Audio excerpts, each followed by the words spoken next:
Hey guys, I'm a little nervous, but we'll get through this together, I hope. A couple questions for you guys. Who here is on crypto Twitter? Good. Who here has a Web3 wallet? Okay, terrific. Who here knows what a Merkle tree root is, or a Merkle tree? Okay, great. I'm gonna try and make everyone happy at the same time. My name is Sam Friedman. I'm a solutions architect at Chainlink Labs. I have a few different roles. Primarily, I'm a solutions architect for Crosschain Interoperability Protocol, which is a product we released in July at ETHCC in Paris. And I'm also the technical lead on our incubator called Build. There we go. I put a lot of work into my slides, but I probably could have stopped after just a few screenshots from crypto Twitter. What's happening here is not a fight. There's consensus on crypto Twitter, amazingly. And if you read a little bit closely, you see Curve Finance is giving instructions on how to use liquidity pools or trade in a couple different liquidity pools on their DEX, arguably one of the top stablecoin decentralized exchanges. And in order to trade stablecoins, you need to use two different bridges, but different procedures with one of those bridges. So native bridges and independent bridges. And then they go on to explain how even with explanation and instructions, this is very difficult to do. And more consensus on, because of this complexity and difficult to use scenario, this is making adoption very difficult. It's hard to bring new users in, and it's inhibiting growth. More tweets. I think this is the last tweet. Same kind of thing. Why does the same stable coin on one network have two different names? And why are they not even fungible?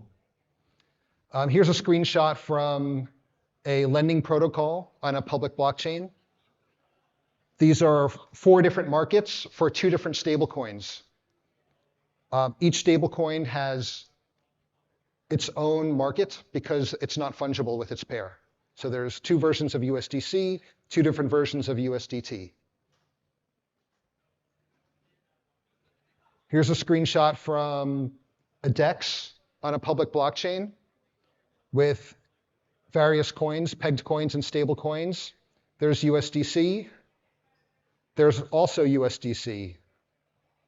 There's BTC and another BTC, or wrapped BTC. There's USDT, and look, there's another USDT. This is all one exchange. All right, so everyone agrees liquidity fragmentation is a big problem. All right. For the same reason we have liquidity fragmentation, or for this, the cause of that is there's a lack of an interoperability standard, cross-chain interoperability standard.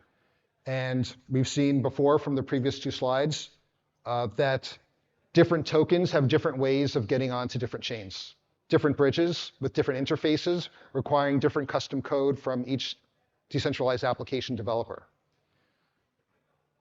Because of that, there's more code to manage, a different code set for each chain you're working with or each token you're working with. There's the cost of developing that code, the cost to audit that code. There's the complexity in teaching users how to use different bridges. There's the fragility involved in all that complexity.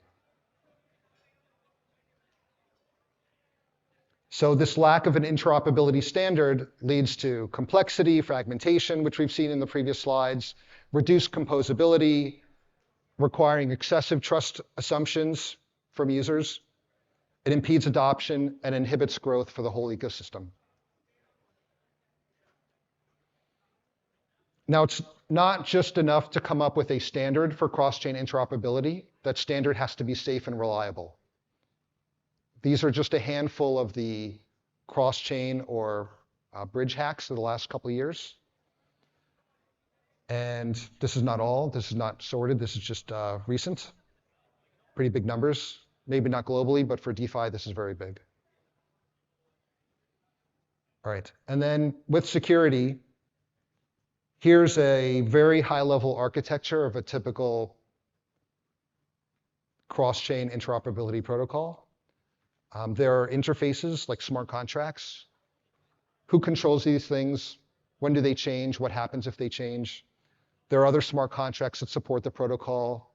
Who's the owner of those contracts? Are they upgradable? Who has control over them? They're typically off-chain components like relayers or oracles. Who owns these components? Are there any guarantees around their availability, operation? Who can make changes to them? What platforms do they run on? All these questions need to be answered, well known. Right. Why is Chainlink Labs in this game? Most people know Chainlink Labs for solving the Oracle problem, and they think about the Oracle problem as putting price data on chain, which is very correct. But generally, the Oracle or blockchain Oracle problem is making off-chain resources available on-chain. And those resources are not limited to data. For 5 years, Chainlink has been putting price data on-chain, market data, for example. But we've also been putting external computation on-chain, so leveraging inexpensive computation off-chain and making the results available on-chain. And when it comes to cross-chain interoperability, well, that off-chain resource that you're making available on-chain just happens to be another blockchain. So the way Chainlink Labs has approached cross-chain interoperability is with the exact same application architecture that powers all the other oracles. So Chainlink doesn't use a single node and doesn't operate its own nodes. It uses a decentralized Oracle network where the nodes in that network are all independently owned and operated by different parties, typically professional DevOps shops. Some of these are Web2 infrastructure providers like Deutsche Telekom, Swisscom, or Web3 native DevOps shops, all of which have proven that they can perform under all kinds of adverse conditions. They have been vetted in KYC. They have red phones with Chainlink. And CCIP is a plugin on top of this existing architecture. So if you're a decentralized application and you're already using Chainlink price feeds or Chainlink off-chain computation, there are no new trust assumptions when using CCIP. This is an existing application or decentralized Oracle network architecture. There is one exception to that rule, which is CCIP introduces a risk management network. It is also a decentralized Oracle network, but it was developed by Chainlink Labs with a separate team using different application architecture, using different software libraries and programming languages. So there are no shared vulnerabilities between the risk management network and the legacy decentralized Oracle architecture. There are some other differences as well. The decentralized Oracle network that powers price feeds and all the other oracles has an off-chain consensus mechanism. The nodes communicate off-chain and come to consensus on when it's time to publish something on-chain, like a price or result of a computation. The risk management network nodes don't interact with each other off-chain. The consensus mechanism is on-chain. And this design principle makes it so that the risk management network does not share any vulnerabilities with the other decentralized Oracle network. And because the nodes in the risk management network don't interoperate with any other components, there's no risk of a supply chain attack. So CCIP was built as a platform. Token bridging is one capability of CCIP, but really it's a primitive that enables decentralized application developers to support all kinds of cross-chain use cases. So fundamentally, a very high-level view and capability of CCIP is that it enables an account on a source chain to send a message to an account on a destination chain. Those accounts can be externally owned accounts or smart contracts. And the source chain and destination chain can be public networks or private networks, like bank chains. And the message that's sent between the two can include data or tokens, or both data and tokens. So a data-only use case might be governance. So when we launched in July, Aave was one of our launch partners, or is one of our launch partners. And they use CCIP data's handling mechanism for cross-chain governance. Aave token holders on Avalanche or Polygon can vote on proposals on mainnet without having to bridge their Aave tokens back to mainnet. And when governance proposals pass on mainnet, the governance payload can be sent to the remote instances of Aave and other chains using the data portion of a CCIP message. A token-only use case might be Synthetix, another launch partner. They built Synth Teleporters, which is a token bridge. So they have a nice user interface that's embedded in their application with a nice user flow. But the token handling mechanism is CCIP. So when a user sends SUSD or SNXUSD, Synthetix stablecoin pegged to the US dollar, CCIP burns SNXUSD on the source chain and mints SNXUSD on the destination chain. And then a good example of a use case where a message contains data and tokens. Data is just encoded bytes, so it can be a function call that gets called on the destination chain, or operational codes or instructions that get called on the destination chain. So if you're following the news in Sibos, which is going on this week, ANZ, the bank in Australia, is using data and tokens for cross-chain delivery versus payment use cases, where they can send stablecoins to a DVP or atomic swap contract and receive tokenized assets in return.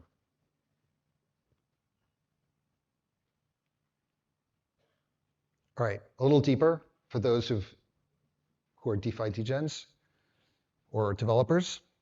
So on a previous slide, I showed you how a user sends a message from a source to a destination. They send that message through a router contract, which is an immutable contract on every chain that CCIP supports. On this slide, I'm showing you everything between those two router contracts. A sender would create a CCIP message with data or tokens or both, and send that to the router contract on the source chain. The router contract would send that to a supporting contract called an on-ramp that would make sure that the message was compatible with the intended destination chain.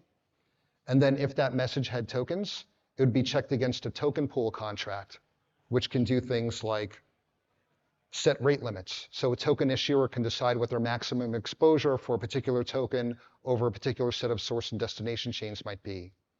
So a token issuer like Synthetix might say, I don't want more than 100,000 SUSD tokens to go between these two chains in 10 minutes, in under 10 minutes. Any message that tries to send tokens that exceed that threshold would revert.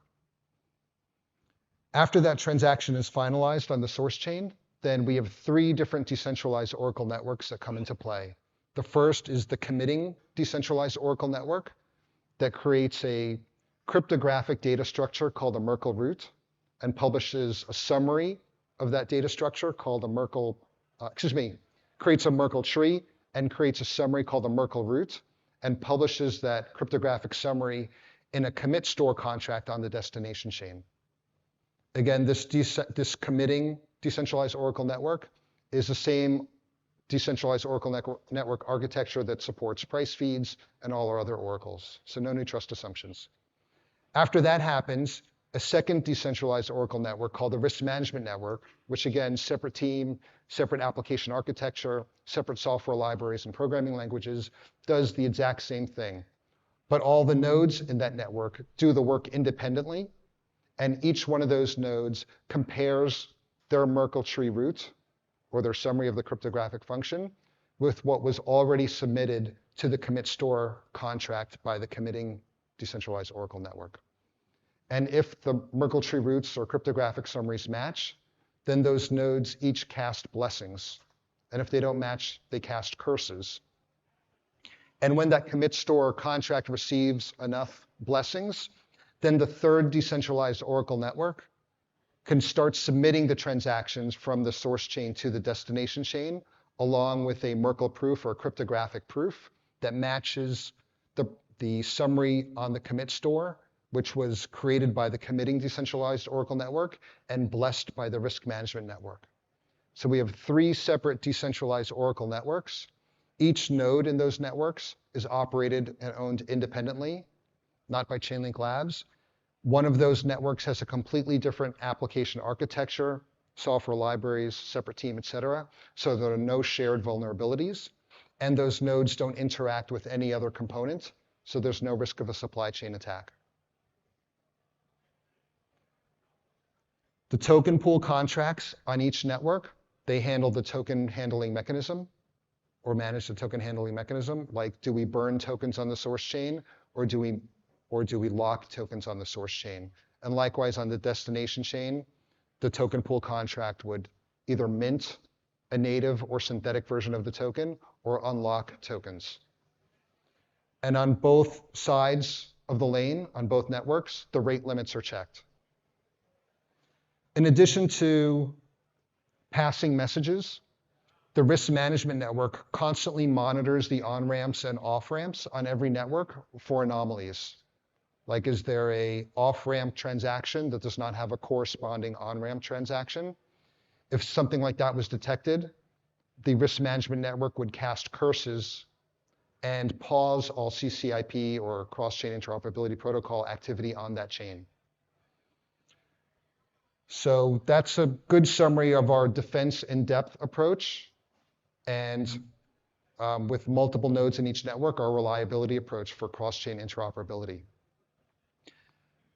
Creating a cross-chain interoperability standard is not something we can do alone. We proceed with partners. So I already mentioned a couple, like Aave was a launch partner that uses CCIP for governance, and Synthetics is a launch partner that uses CCIP for stablecoin transfers.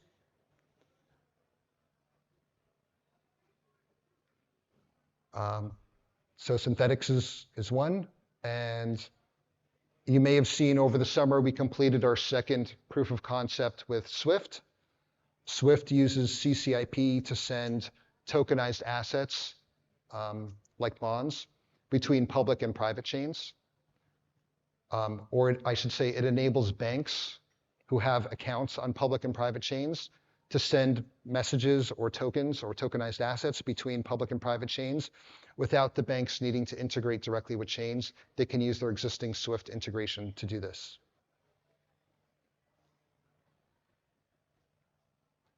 With a standard like this that supports private and public chains, is reliable, is secure,